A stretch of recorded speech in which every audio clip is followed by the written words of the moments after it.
Ladies and gentlemen, welcome in. It's Cavs Encapsulated live. Hope we're having a good Wednesday night. How many times do I have to say it? The biggest basketball game of the season. I think this is the third time I've said it.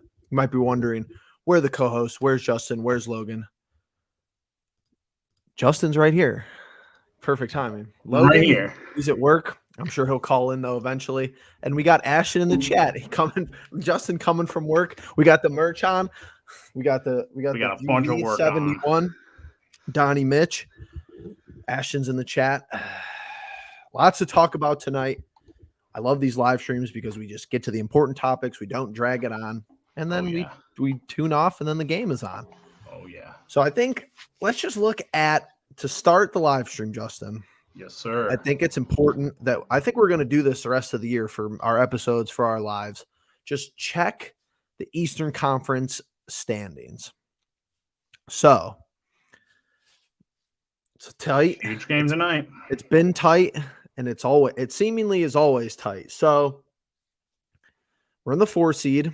This game dictates the 3. If we win tonight, we move up to the 3 seed. We move into the 3 seed. And it's big, it's head to head, obviously, all those things. And you see the Bucks and the Celtics above us. The Bucks just beat the Celtics, so they're tied in losses. It gets interesting, wonky with the wins and losses.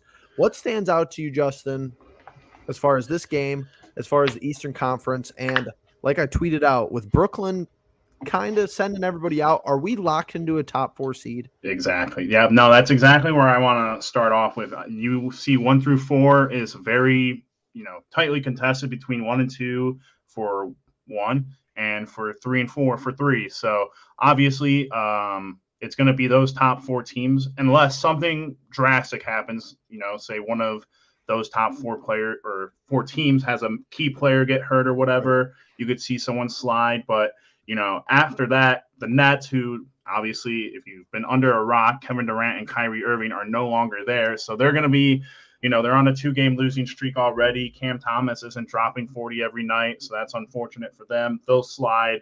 Then you got Miami, then you got New York, and then you got Atlanta. And even Atlanta is, almost 10 games behind you. So you're really worried about the Heat and the Knicks trying to bring back, get back into the 4 seed, but I don't know. I think we're locked in. I think it's a matter of, are you 3? Are you 4?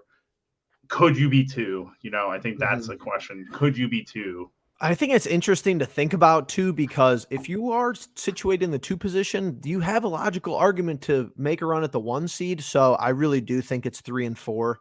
Yep. That's why I don't know if there's an opportunity for a bigger game than tonight down the stretch, but I think tonight has the potential to be the biggest game so far and then the biggest game the rest of the season, because what you do tonight is going to dictate, first of all, it's a head-to-head game, obviously with the Eastern Conference foe who's right above you. We have more wins than them right now. They just have 3 less losses. Yeah. So it's winning percentage dominant, obviously.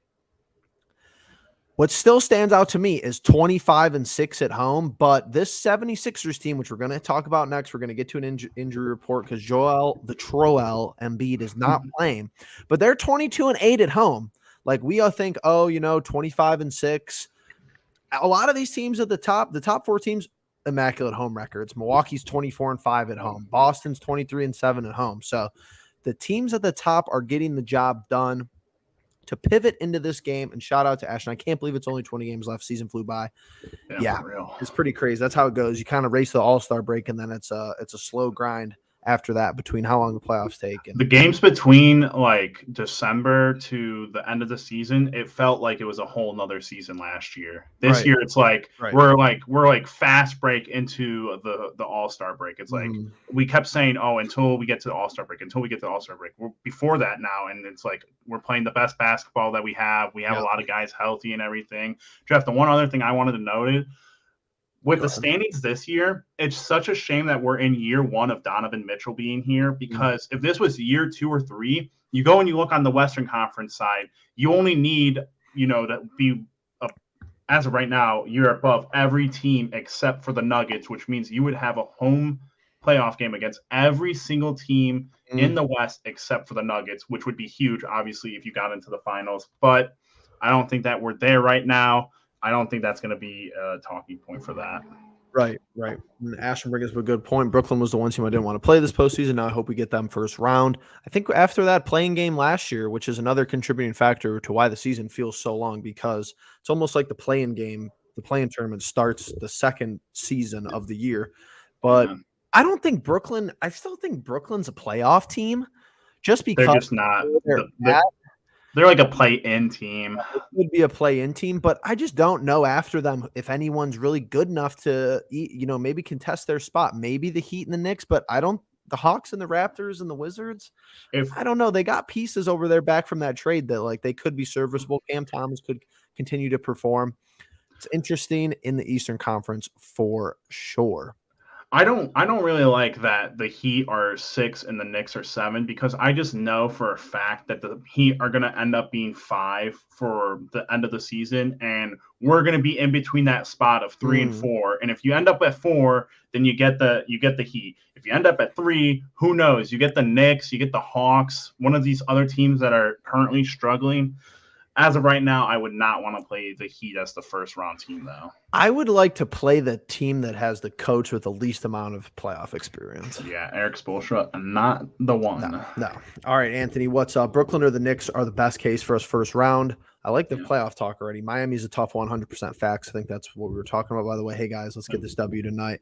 You got to take care of business tonight, and Bebo's already calling his shots. Danny Green, game winner. I'm hoping that we're not going to need a game. Right. I'm hoping, and we might, though. I mean, no Embiid. We've seen us play teams in the past that don't have superstars and struggle.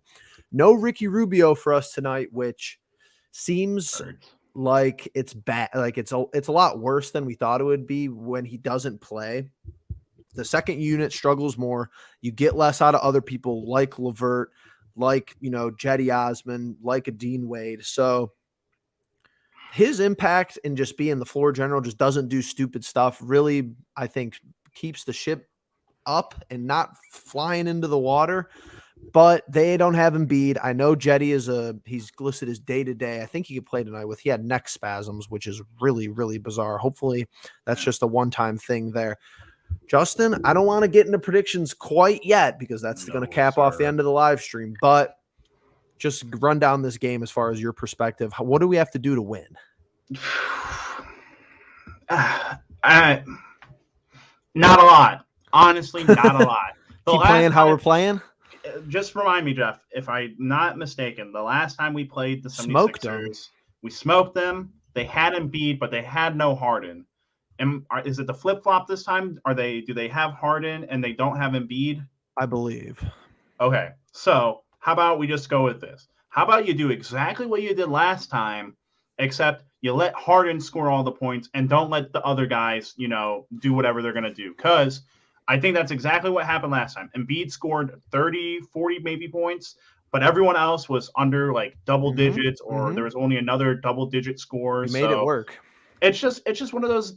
It's one of those teams with Philly where, I guess we just haven't played them at full strength, but I always typically want to feel pretty good about them because I'm always just of the thought, if you stop Embiid with Allen and Mobley, you're not going to have a lot of problems. Yep. Now they're going to have Harden and no Embiid. All right. Well, if you let Harden do what he wants, that's fine. Don't let anyone else do it because that's just how it's been all year. That's just how our team works. If you don't let the rest of these other no-name guys beat you, we're in good shipping here. And I think that their team is, and I don't know if Harden's ever been the one. Like, sure, he's been one of the one places, but has he been the one to contribute to winning?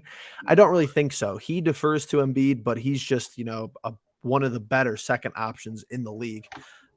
I just don't think he could be the solo guy there. Now, could he go for 55, 60 tonight and beat us? Sure.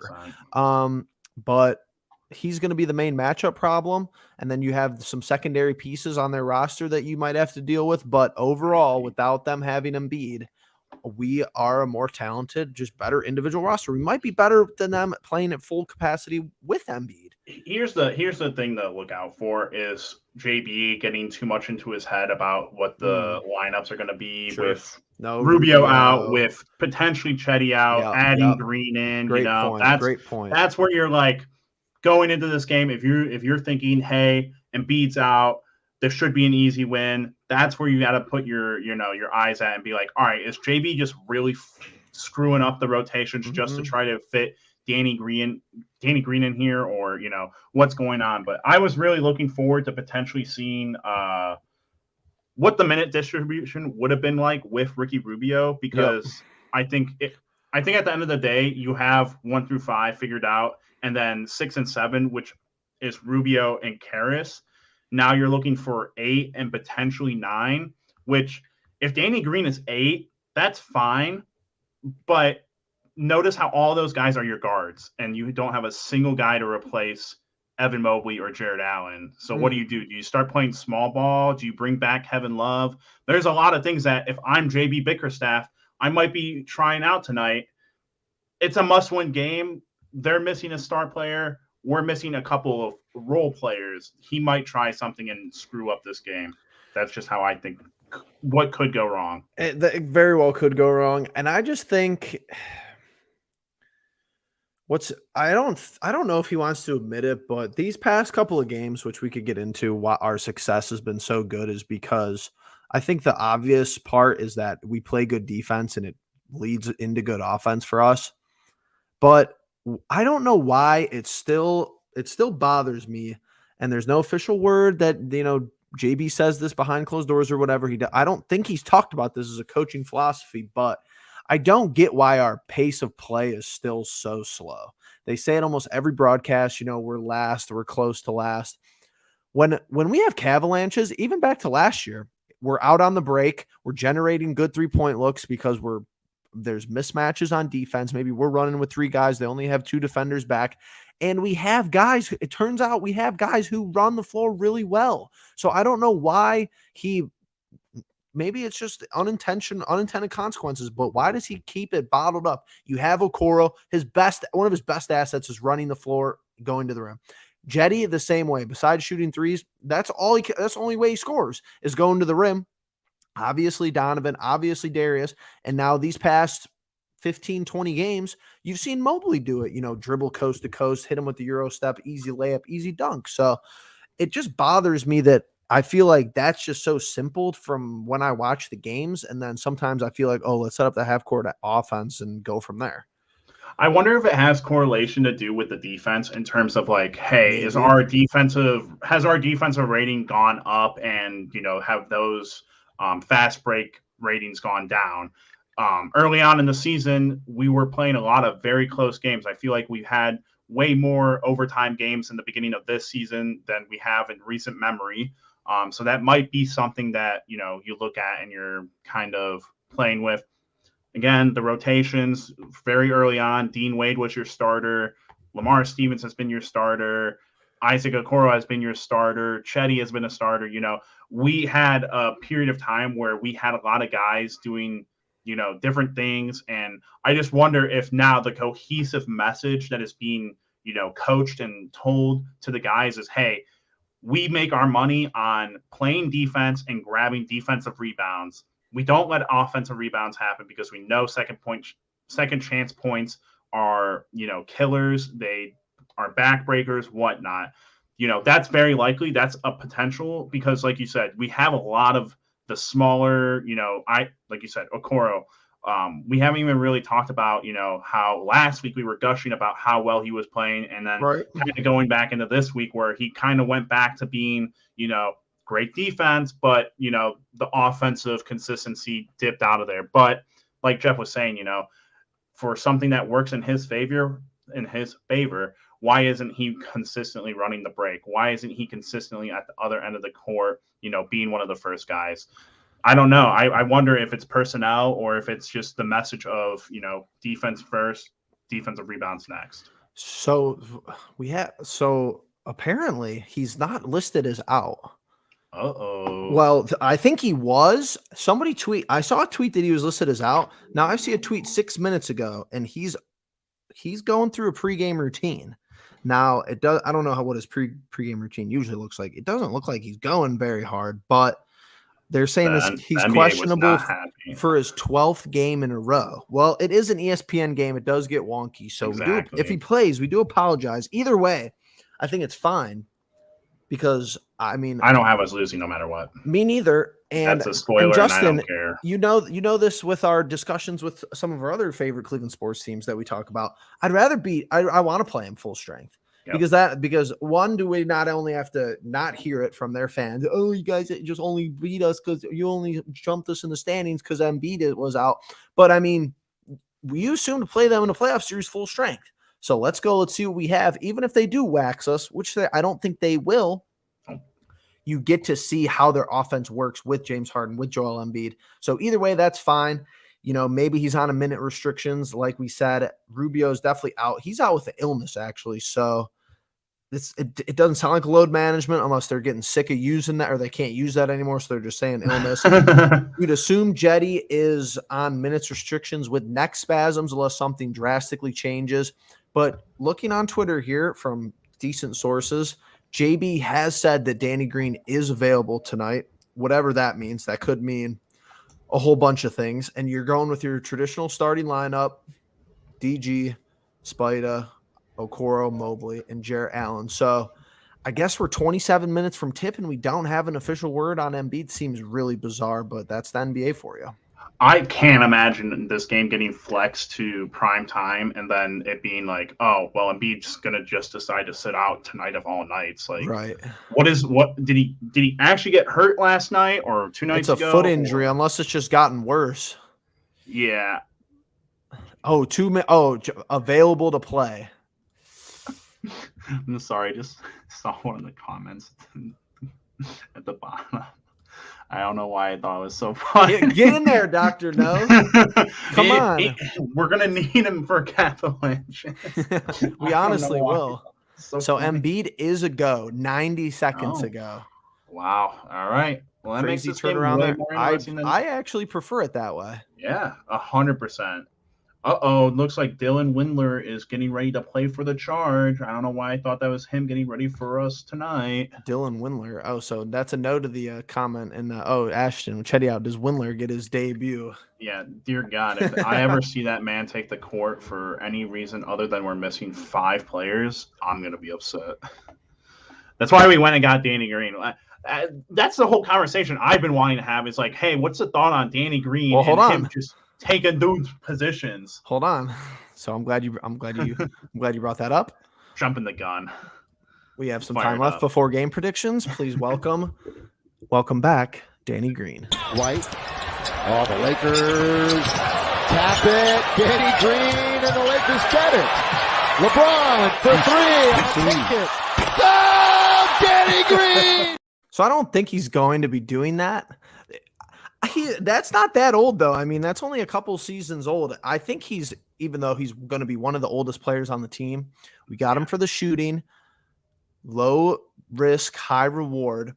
And I have some Danny Green trivia. I planned on Logan being here, but I think this is funny. So before you talk about him, Justin, because I do want to hear your thoughts on the move, because we haven't really talked about it a whole lot. So Basketball Reference, do you know how they put people's nicknames in there? Yes. Oh, God. So I'm going to give you 2 options. Oh, thank God. On what you think his nickname is or what he's known in the NBA. And you have to tell me which one you think it is. Number 1, Icy Hot. Number 2, DG. I'm going to go. I feel like, first of all, Icy Hot is definitely not like a good nickname to have. If you're Danny Green and your nickname is Icy Hot, I no longer want you on this team. I'm gonna say it's Icy Hot.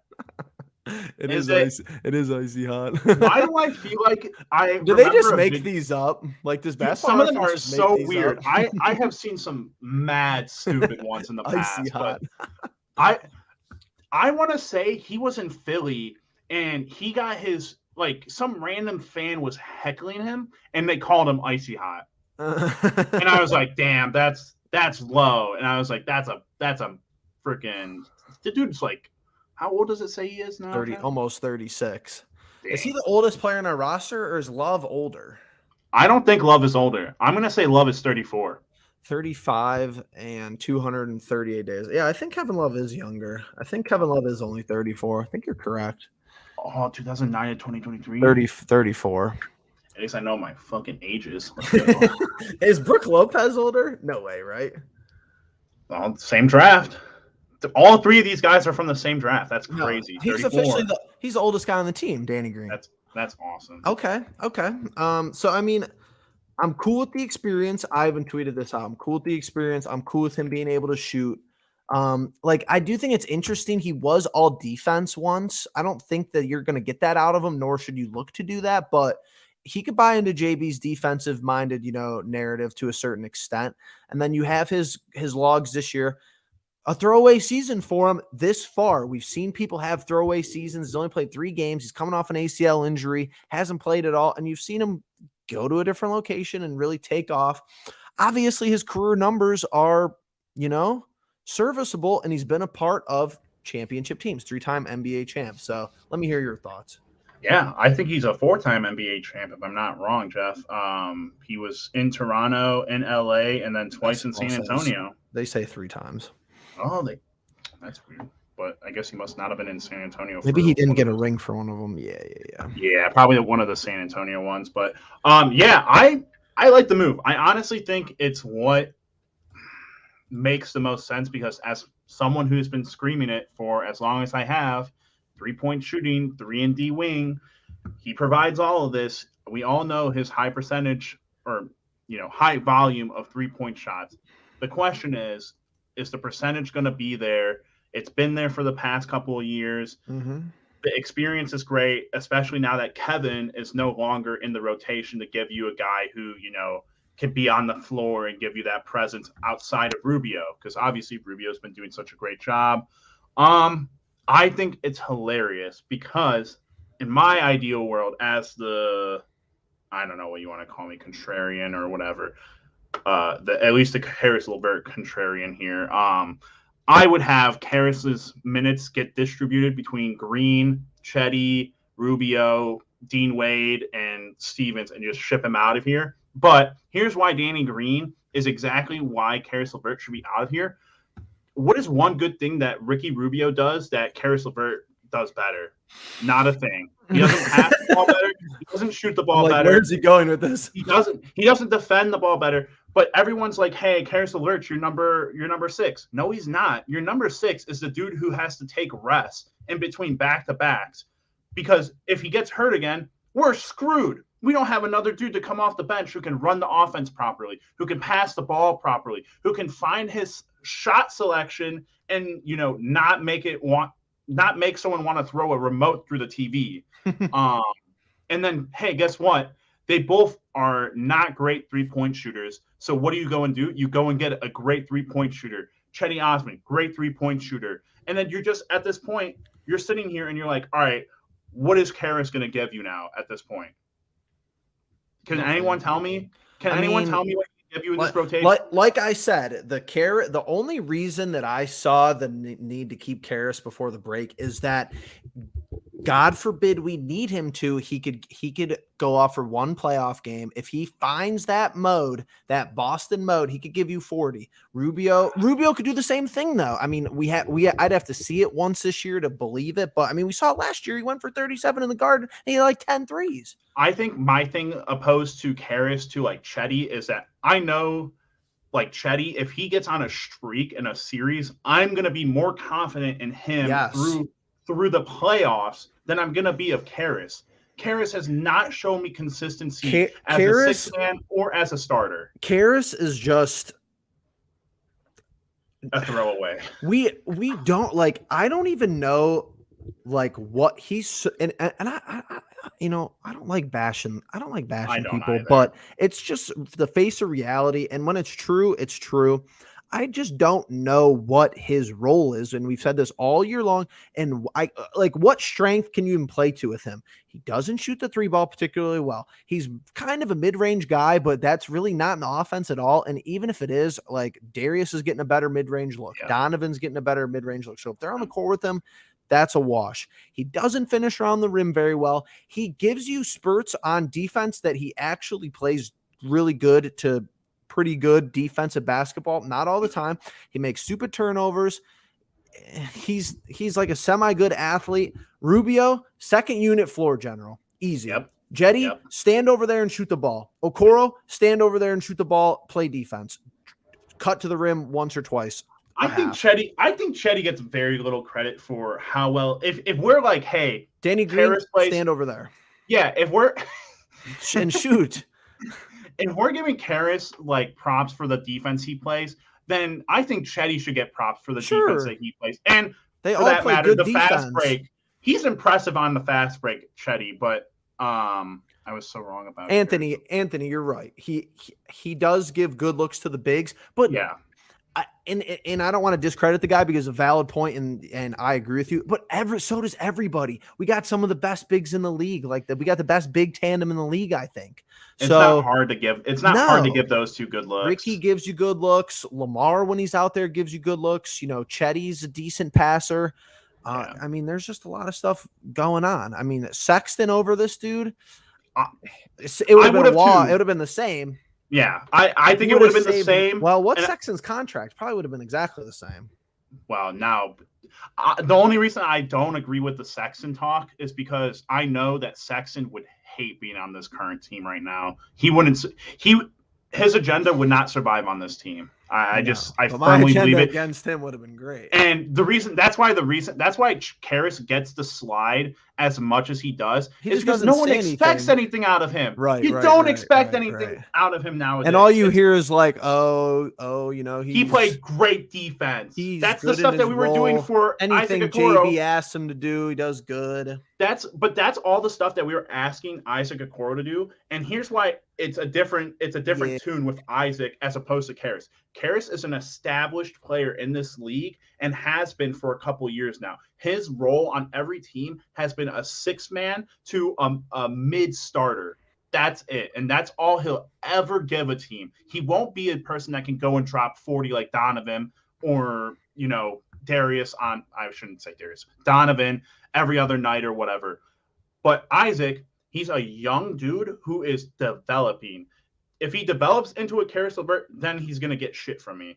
That's just going to be the plain truth. If he develops into his own unique player and he does what I need him to do, good for him. But we gave up a first-round pick for Karras. We gave up Rubio, and had Rubio not come back this year, I'd be very upset with. Well, it's a salary thing for me too. I mean, compensation aside, and the issue is that Kobe gets off the hook for this one because he was a necessary move last year. Regardless of how he performed, he was always going to be move was always going to be plausible, and he seemed like the best move.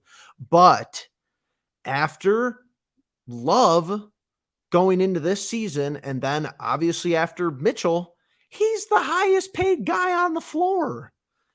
Like, that's all I have to say. So I mean, it's not like he's on a $6 million Rubio deal where there's less complaint about him. It's all expectations over reality. He's taking, in my opinion, very crucial minutes away from Dean Wade, who, if you go into the playoffs right now and your guys off your bench are Rubio, Dean Wade, and Danny Green, at least Dean Wade is a sub for Evan Mobley, and then Evan can come in for Jared Allen and whatnot. Those guys actually get rest. That's true.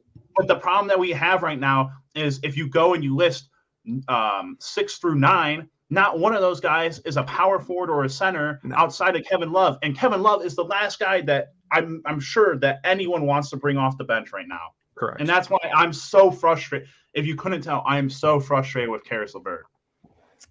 Fair enough. All right, Logan's joined us. He's on a cellular device, so we're going to see how this goes. If you're in the chat, we appreciate you, number one. Number two, hit that like button, get us out to the YouTube algorithm. We're 4 subs away from 800, and me and Justin, we're talking this week on IRL. We want it bad, and I know Logan does too. Logan, welcome in. Can you guys hear me? Yes, we can. Sir. Can you hear us? What's up? We're talking Danny Green, Karras LeVert, and we apparently don't know anything about how the NBA injury reporting works because we were under the impression that Embiid was out for the first 15 minutes of the live stream. Yeah, I just got out of my long meeting, hour and 15 minutes, thought I was going to be on sooner. but you cut out there for just 1 second because I switched over to my car. Oh, I okay. understand we're talking Danny Green. We're Uh-huh. talking what else? Levert kind of rotations, just how you view that, and then we thought Embiid was out for the first half of this live stream. Turns out he's in. Yeah, I mean, it's a big game, right? It's Right. for third place. You got to imagine Joel Embiid's going to put the pain aside and play through. They're better with 60%, 70% Embiid than no Embiid. Definitely True. changes around the whole complexion of the game. Obviously, it's nice having both Evan Mobley, Jared Allen, guys that can frustrate Embiid, and but I think this game, honestly, and this is going to sound like I'm like a 13-year-old who has who's like, it's the ref's fault. But honestly, this might come down to calls. I really do think so. Embiid gets to the foul line a lot. Philly as a team gets to the line a lot. James Harden included in that discussion, of course. I think if we have a fairly officiated game, a game that doesn't give in to, honestly, if they don't call fouls, we have the advantage. If they want to call every foul, we're in trouble. That's what I think this game's going to come down to tonight. Especially with the way that Embiid, and that's good. That's a good point. I know we don't try to go there because there's bigger things to talk about, but the way Embiid plays, the way Harden plays, I think that's a valid point. And I have something interesting for you, Logan, in the comments. We have a question directed toward you. It says Logan, I swear Maxey might be a true Cavalier killer. 100%, 100%, 100 times yes. Bebo, yes. He is.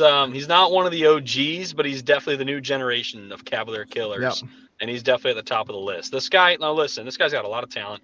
He's great. Cavalier killers, I tend to say, are players that are, bad to good that play great against us.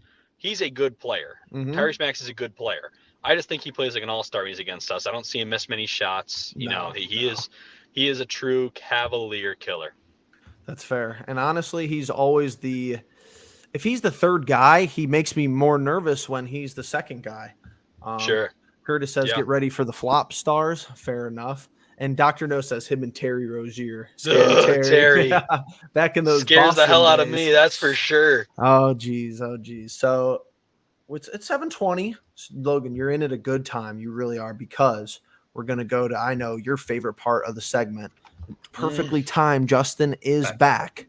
Yes. What a week for predictions for the boys. I mean, Logan kills the perfect week, the absolute perfect week. It's fine, though. We're not going to hold it against them. It's great. Yeah. It's great. I mean, Cavs across the board. Some favors there. Justin comes back in to tie it up. I'm still way down in no man's land, 3 games back. But, tonight is another night.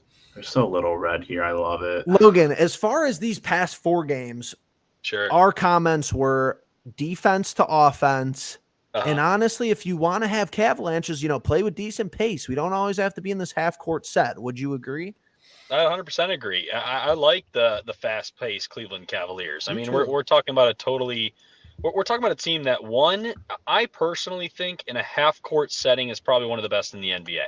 I mean, obviously it is, because if we're 30th in pace, we're as successful as we are, we must have a pretty damn good half-court offense. But if you got guys like Garland, like Mitchell, you got guys like Jetty who like to run, Ricky Rubio likes to push the ball, Evan Mobley will drive up the court. I don't want him to, but he will. This is a team that can be structured to be very competitive and very good when they get out in the open floor. I do think, especially a team like against Philly, I don't want to take my time, right? I don't want to pound the ball and look for the opportunity. I want to take it right to their gut. That's what you have to do. You got to show no fear, especially against a team like Philly in a hostile environment like Philly. This is a game where you have to go right at them, get out and run. Mm-hmm. Well, especially if people aren't 100%, if Embiid is hurt, not playing 100%. I know he's been listed questionable for a while. I know we're going to have some rotation issues with Justin, as already mentioned, with Rubio being out with the illness, with Jetty maybe not being able to give you the full length of minutes that he's been able to give you. I think Ashton brings up one of the better points of the night. Playing through foul trouble could be important, especially with the way Embiid plays. If Allen picks up a couple early fouls, if Mobley picks up a couple early fouls, it could get interesting in a hurry. I think it's time. I know it's 7:22. The game's not going to tip off for, probably 10, 15 more minutes. We're on ESPN Live TV. We're on ESPN, Jeff. We got 20 minutes. Declan, welcome in. Logan. Neto tonight. I think that's a no-brainer. Absolutely. Get him in And there. he doesn't do anything wrong for this team. I've said that from day one. I'll continue to say it. Justin will continue to laugh and smile like a little smart ass. But Raul Neto, I'm telling you, dude, he's not an all-star. He's not a guy that's going to freaking just a put you over guy- the just top. a But dude. he's a guy that's going to All-star, fill Logan. his role and not let too much up. So Logan, if we he's your Go ahead, all-star. Justin. That's What? all that. What do you got to That's say? That's all that matters, Logan. He's your all-star. That's all that matters. Damn right. so if Yeah, we wish I had go 2 on, All-Stars this year. if Did we you get go a on, Valentine's yesterday from you?